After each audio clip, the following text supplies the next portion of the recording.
Desde el punto de vista fisiológico, los pulmones y la cavidad torácica se interrelacionan mediante la interfase pleural. Esta interfase pleural es un espacio virtual que transmite al pulmón la acción inspiratoria de los músculos respiratorios, el diafragma y los músculos accesorios, forzándolos a hincharse.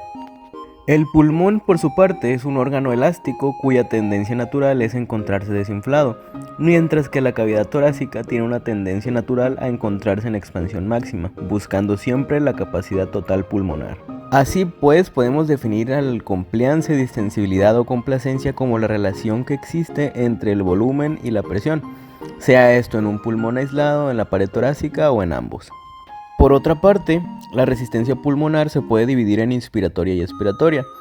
En general se puede entender como resistencia respiratoria la capacidad para realizar tareas moderadas con implicaciones de grandes masas musculares durante tiempos prolongados de tiempo. Aunque también se puede entender que la resistencia es la relación entre la presión y un flujo determinado, y es directamente proporcional a la longitud e inversamente proporcional al calibre de la vía aérea. La complianza es igual a la variación del volumen sobre la variación de la presión, mientras que la elastancia es igual a la variación de la presión sobre la variación del volumen.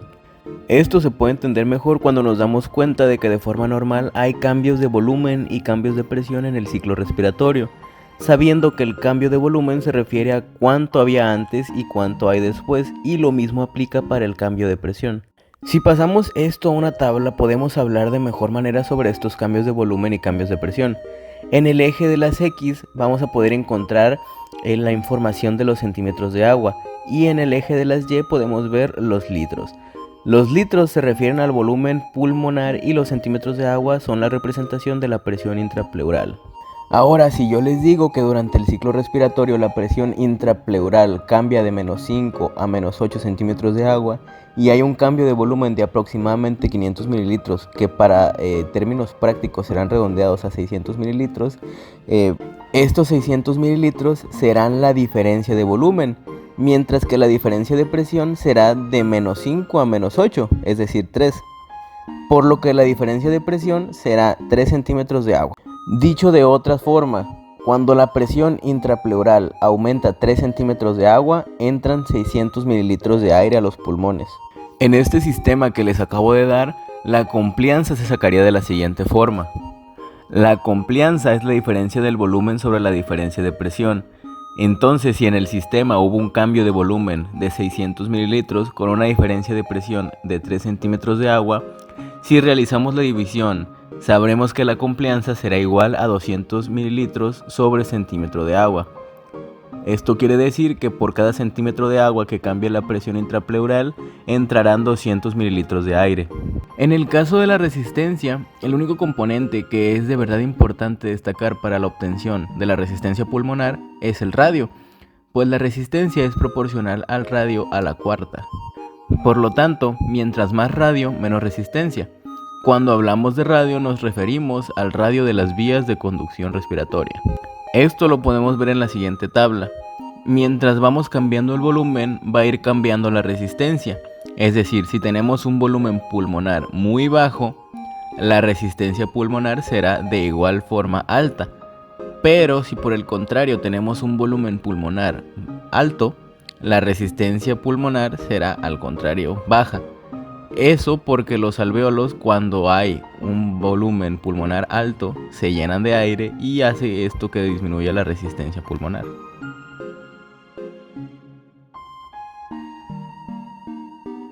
Para la medición del flujo de aire, las medidas cuantitativas del flujo inspiratorio y expiratorio serán obtenidas utilizando la espirometría forzada. Para esto se utilizarán un tipo de pinzas especiales para la oclusión de las fosas nasales. Cuando se quiere obtener el valor del flujo expiratorio, a los pacientes se les pide que realicen una inspiración tan profunda como sea posible con sus labios cerrados alrededor de una boquilla y expiran con tanta fuerza y de una manera tan completa como puedan en un aparato que registre el volumen expirado. En el caso del flujo inspiratorio, los pacientes expiran tan fuertemente como sea posible para después inspirar con fuerza. El valor del volumen pulmonar se mide mediante la determinación de la capacidad residual funcional. Esto es la cantidad de aire que queda en los pulmones después de cada exhalación normal. La capacidad pulmonar total es el volumen contenido en los pulmones de gas al final de cada inspiración máxima. El valor del tiempo constante es una medida para conocer qué tan rápido los pulmones pueden inflarse o desinflarse y qué tanto tiempo le toma a la presión alveolar y vías aéreas proximales equilibrarse. Un solo tiempo constante permite entrar al 63% del gas, y así se requieren 3 tiempos constantes para lograr entregar el 95% del volumen. Esta medida es el producto de la complacencia por la resistencia. La presión pico es la presión máxima generada en la vía aérea. Se mide al final de una inspiración y depende del volumen circulante y del flujo inspiratorio prefijados, pero también puede modificarse sobre todo por la impedancia torácica y la resistencia del tubo endotraqueal y eventualmente por el esfuerzo muscular que realiza el paciente. La presión estática se genera por la distribución del aire dentro del pulmón hasta una situación de equilibrio. Su valor se aproxima al de la presión alveolar pico. Se mide al final de una pausa inspiratoria de unos 2 a 3 segundos de duración durante el cual el flujo es de cero. La presión expiratoria al final de la expiración intrínseca es una estimación de la presión alveolar al final de la expiración que se pone de manifiesto en condiciones de flujo cero. Se mide realizando una oclusión sobre la válvula expiratoria del circuito inmediatamente antes del comienzo de un nuevo ciclo expiratorio.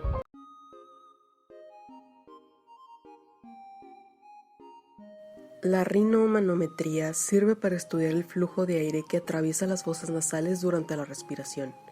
Entre la inspiración y la expiración del aire atraviesa las fosas nasales y con esta técnica se mide el flujo de aire a distintas presiones y detecta posibles obstrucciones o resistencias a sus pasos.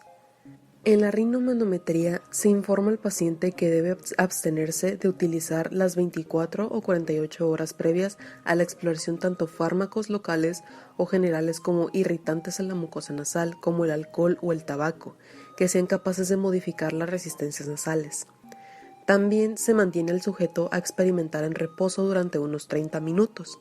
Y finalmente se mantiene el local de experimentación dentro de unos límites constantes de temperatura y humedad relativa.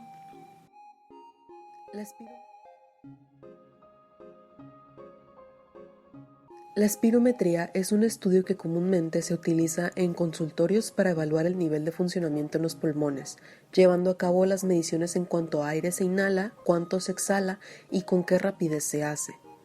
Se utiliza para diagnosticar el asma, las enfermedades pulmonares obstructivas crónicas y otras enfermedades que afectan la respiración. La espirometría también se puede utilizar periódicamente para controlar el estado de los pulmones y verificar si el tratamiento de una enfermedad pulmonar crónica te ayuda a respirar mejor.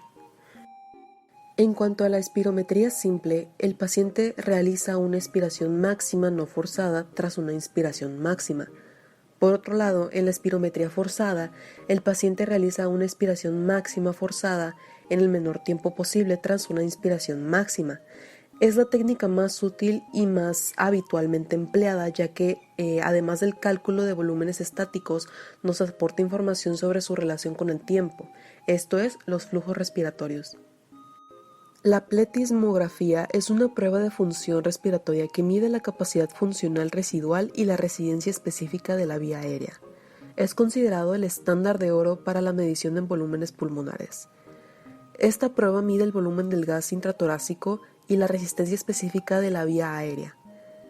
Es una prueba de mecánica de la respiración cuya principal medición directa es la capacidad funcional residual que corresponde al volumen de gas intratorácico medido al final de la expiración a volumen de corriente estable. El pletismógrafo de agua se basa en el incremento de la presión hidrostática inducida sobre la masa de agua contenida en un recipiente cerrado. Esta presión se transmite a una columna de gas llamada espirómetro, situada en un lateral del recipiente. El pletismógrafo de aire se sitúa en una cámara neumática a modo de manguito, en torno a la extremidad. Las variaciones de volumen de dicha extremidad se transmitirán en el manguito. El pletismógrafo de impedancia mide los cambios de volumen en función de las variaciones de la impedancia eléctrica, utilizando el principio físico de la carga iónica que posee el flujo sanguíneo. El pletismógrafo de anillos de mercurio mide los cambios de volumen en función de la impedancia, que es la resistencia al paso de corriente por los anillos, que contienen en su interior una aleación altamente conductora a base de indio y galio. Un respirador artificial es una máquina que realiza la respiración por nosotros, introduciendo y sacando el aire de nuestros pulmones en intervalos y cantidades previamente fijadas. Los respiradores se emplean a diario en las unidades de cuidados intensivos de los hospitales y quirófanos. También se utilizan en ambulancias y servicios de urgencia. Se coloca un respirador a personas cuando éstas no pueden respirar por su propia cuenta. Los respiradores actuales utilizan una turbina como generadora de flujo de aire. Para enviar al paciente se debe conectar a una toma de oxígeno y a otra de aire. El ventilador extrae el aire usado por el paciente a través de un tubo insertado en su sistema respiratorio. Este aire, que contiene dióxido de carbono, pasa por un respirador que posee un sistema de presión y controles que lo dirigen a un humidificador. Dentro del humidificador se regula el aire según la temperatura del paciente y la humedece y transforma en oxígeno. Este oxígeno regresa al paciente para forzar a los pulmones a llenarse por la conexión de tubos colocados que llegan a sus pulmones.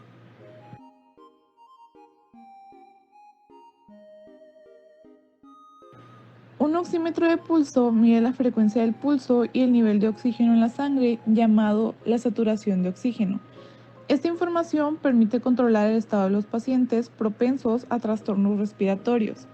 El oxímetro, generalmente colocado en la punta del dedo o en el lóbulo de la oreja del paciente, emite dos tipos de luces. Su funcionamiento se basa en la capacidad de la sangre de absorber las luces rojas e infrarrojas, según el nivel de saturación de oxígeno. La sangre que contiene mucho oxígeno absorbe más radiación infrarroja y permite pasar más luz roja. Por el contrario, la sangre que no contiene suficiente oxígeno absorbe menos luz roja e infrarroja. El nivel de saturación de oxígeno se expresa en porcentaje. Una persona en un buen estado de salud tiene un nivel de entre 95 y 100%. Una cifra inferior puede indicar un problema pulmonar.